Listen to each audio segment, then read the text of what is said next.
ভাল হ'ব দেই তই চিন্তা নকৰিবি ভাল হ'বনে চেষ্টা কৰি আছো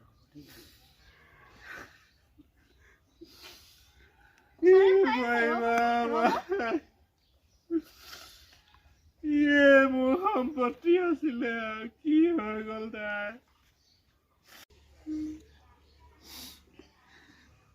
দুখ নকৰিব ৰ'ব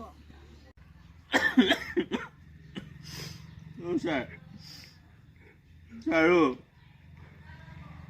ভাল হ'ব নহয় মোৰ ল'ৰাটো ভাল হ'ব দেই ৰ'ব ছাৰে চাই আছে ডিষ্টাৰ্ব পাই নহয় দাদা আই এম সৰি পেচেণ্টটো বচাব নোৱাৰিলোঁ আৰু কি আৰে মইতো মৰা নাই কি কথা কৈ আছে সিহঁতে কি ক'লে মই মৰাই নাই তই মনে মনে শুই থাকচোন ডাক্তৰে কি মিছা কথা ক'ব নেকি